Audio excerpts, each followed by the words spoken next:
মরিচ। নতুন বছরের সবাইকে অনেক অনেক শুভেচ্ছা। নতুন বছর সবার ভালো কাটুক। ওই যে গাছের পানিটা চেঞ্জ করতেছিলাম।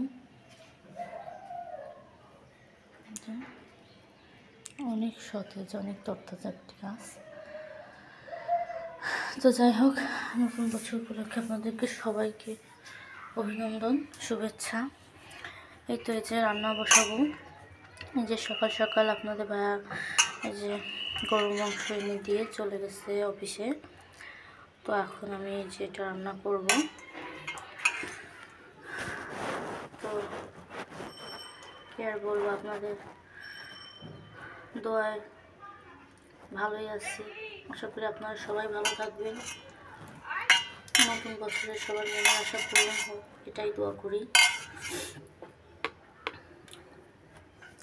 তো দেখতে থাকুন গরুর মাংসটা আমি কীভাবে রান্না করি। তো এই যে আমি মাংসটা এখন মাখিয়ে নেব একেবারে, সব মশলা দিয়ে ম্যারিনেট করবো। তো আজকে আমি আপনাদের সঙ্গে যে গরুর মাংসের রেসিপিটা নিয়ে আসছি, তো সেটা হচ্ছে গিয়া চুই ঝালের গরুর মাংস, বিখ্যাত চুই ঝালের গরুর মাংস খুলনার। তো এই যে আমি মাংসের ভিতরে এখানে আমার আছে প্রায় 3 পোয়া মতন মাংস আছে। তো আমি নিয়ে নিয়েছি যে কুচি করে নেওয়া 4টা পেঁয়াজ, আর এইখানটাতে আমি বেটে নিয়েছি শুকনা মরিচ, রসুন, জিরা, আদা এবং গরম মশলা। আমি এটা সবসময় একসঙ্গে বেটে তারপর ব্যবহার করি। তো এবার আমি দিয়ে দিচ্ছি হচ্ছে কিছুটা পরিমাণ ধনিয়ার গুঁড়া,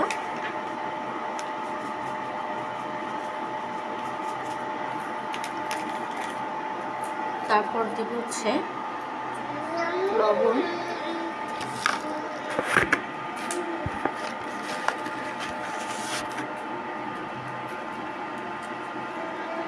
আমি প্রথমে 1.5 টেবিল চামচ লবণ দিচ্ছি।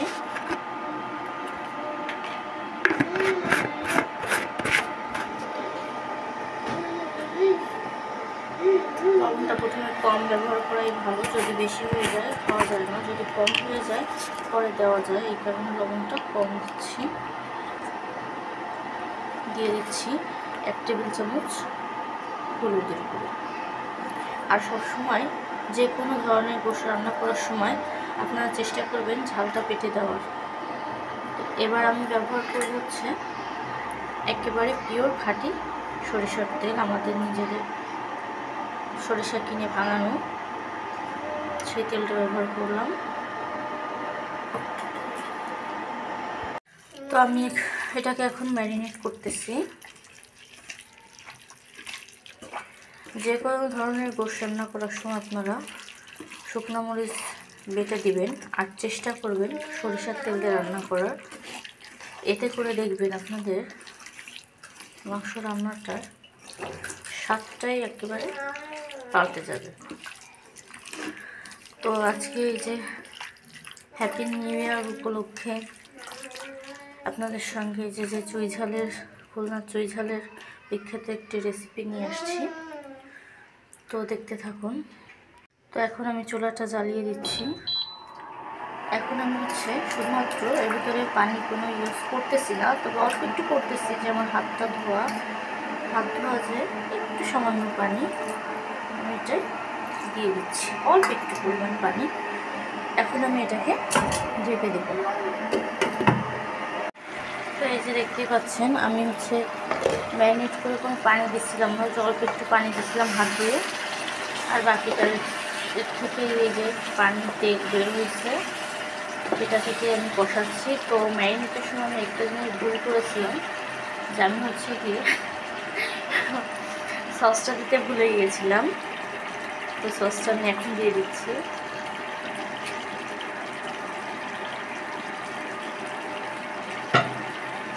এখানে আমি 2 টেবিল পরিমাণ সস ব্যবহার করেছি, 2 টেবিল চামচ সস এখানে আমি ব্যবহার করলাম। এটা আর একটু কষাবো আমি আরও কিছুটা সময়, তো আবারও ঢেকে দিচ্ছি। তো এই যে আমার যে একেবারে পানি সব টেনে গেছে, এটা সম্পূর্ণটাই তেল। তো এখন হচ্ছে আমার এটা কষানো শেষ। এখন আমি একটু আলু দেব। শোনেন, আলু ছাড়া আমি কিন্তু কোনো প্রকার কোনো মাংস রান্না করতে পারি না। যে কোনো মাংস রান্না আমার আলু দিতেই হবে। আলু না দিলে আমার একটু ভালো লাগে না। মানে ভালো লাগে না বলতে ভালো লাগে, কিন্তু আমি আলু ছাড়া খেতে পারি না। আলু আমার খুবই একটি প্রিয় খাবার। তো আমি সবসময় চেষ্টা করি যে কোনো ধরনের রান্নায় আলু ব্যবহার করতে। এই আলু খাওয়া নিয়ে যে কত ঝগড়া শুনি আমি আমার বাড়ির লোকের কাছে, আমার শ্বশুরের কাছে। তো আলুটা আমি ভীষণ পছন্দ করি, তবুও আমি এত ঝগড়া শুনেও আমি আলু খাওয়া ছাড়তে পারি না। তো আমার মতন এই আলু খেতে ভালোবাসেন এরকম কে কে আছেন আমাকে অবশ্যই কমেন্টে জানাবেন। তো এ পর্যায়ে আমি এই আলুর সঙ্গে যে চুই ঝালগুলো দিয়ে দিই। তো আমার এই যে কিছুটা চুই ঝাল একটু কালো হয়ে যাওয়ার কারণ হচ্ছে এটা হচ্ছে সদ্য আজকে আনা, আর এগুলো হচ্ছে কি কয়েকদিন আগে আনা ছিল। তো আমি ফ্রিজে রাখতে ভুলে গেছিলাম, যার জন্য একটু কালো হয়ে গেছে, মানে শুকিয়ে গেছে। যাই হোক,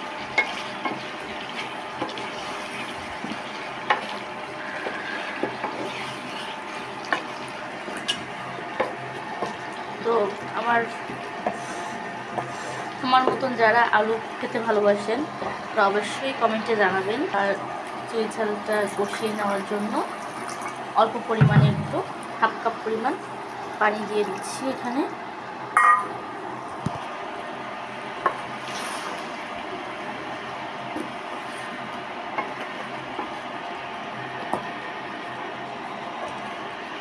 এখন ঢেকে দিব।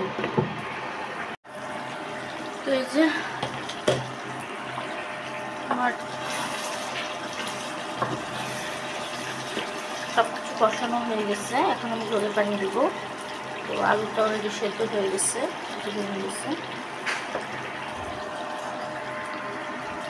এখন আমি এখানে যতটুকু পরিমাণ আমি ঝোল রাখতে চাই ততটুকু পরিমাণ পানি দিয়ে দিয়েছি।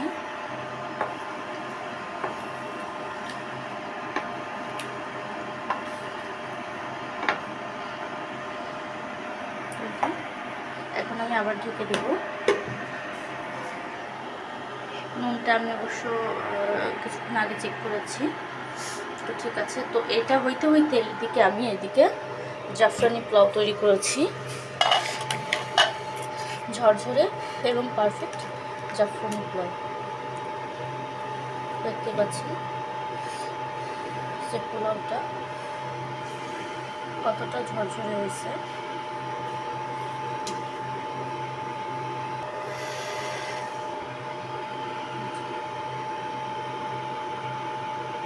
কতটা ঝরঝরে হয়েছে পোলাওটা। তো এই তো আজকে নতুন বছর উপলক্ষে আমার এই ছিল রেসিপি। তো এই যে আমার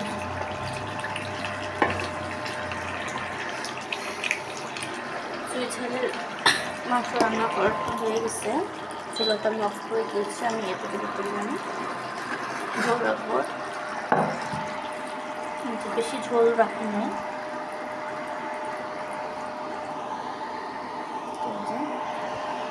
দিচ্ছি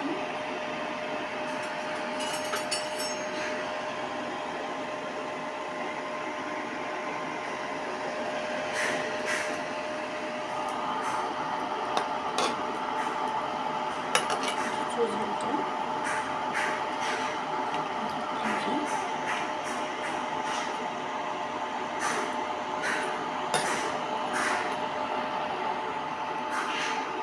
তো কেমন হলো অবশ্যই কমেন্টে জানাবেন। তো এই যে আমার জাফরানি পোলাও। তো আমি এখন এটাকে সার্ভ করবো।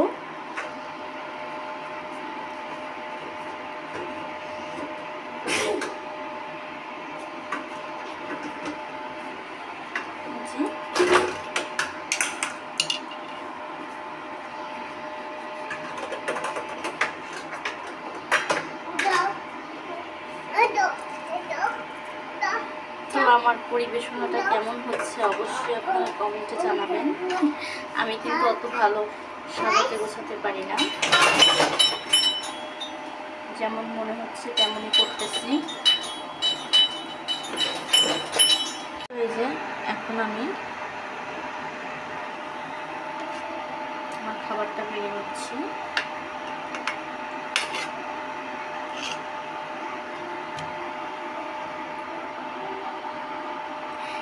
আমি অত ভালো করে সাজাতে পারি না, তো এই যে সিম্পলভাবে চেষ্টা করলাম নতুন বছর উপলক্ষে আপনাদের সঙ্গে আমার এই যে চুইঝালের গরুর মাংস এবং জাফরানি পোলাওয়ের, অবশ্য জাফরানি পোলাওয়ের রেসিপিটা আপনাদের সঙ্গে শেয়ার করা হয়নি ব্যস্ততার কারণে।